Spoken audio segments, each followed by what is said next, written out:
Yeah, I mean, I think some of the most important points in my talk had to do with scaling. I think we've all played with prompts, we've all played with GPT, we've played with Claude, we've played with Gemini. The big question in the industry is just like, as an agency, as someone who manages big accounts, big campaigns, how do you take those individual prompts and actually scale them to something bigger? And so how do you write scripts? How do you write stuff in spreadsheets that leverages GPT? To me, those were the most exciting parts, I think, of what people could take away. So there's a GPT Sheets plugin. You do have to pay for it. There's also Gemini that works in Sheets. But yeah, I mean, in PPC, everybody loves spreadsheets. Like, I can't help it. Like, I wish they would all use Optimizer instead.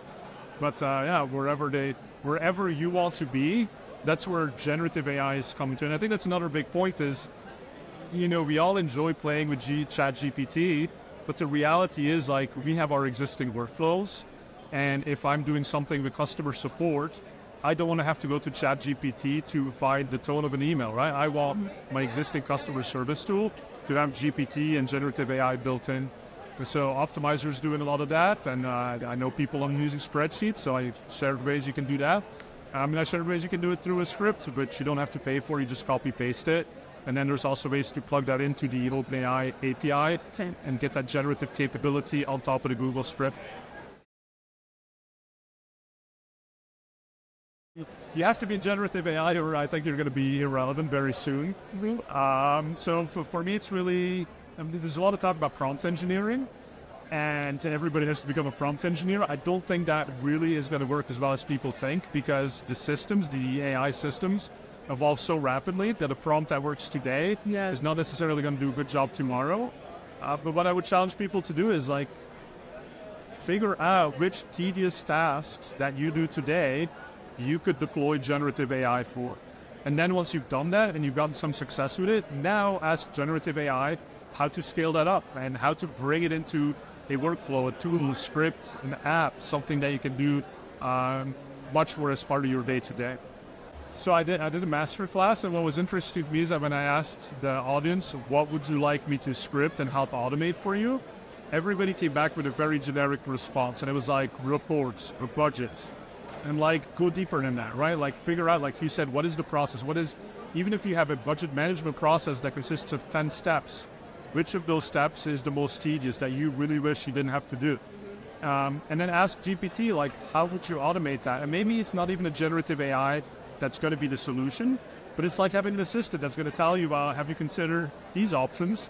And so maybe it's a script, maybe it's something like Zapier, maybe it's another tool, and maybe it is generative, but it can help you get to those answers, I think.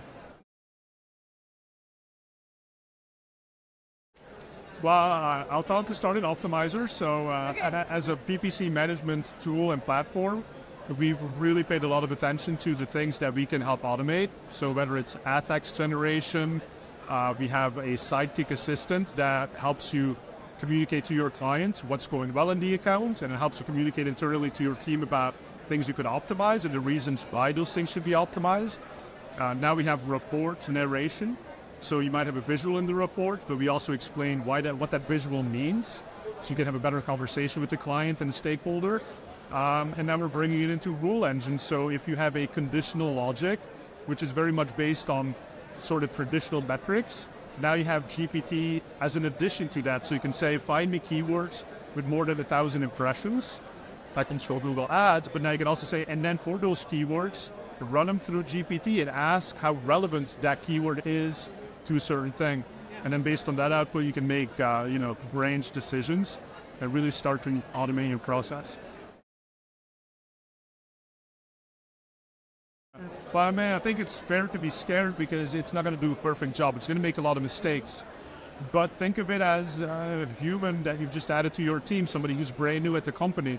They're not going to instantly understand what it is you want.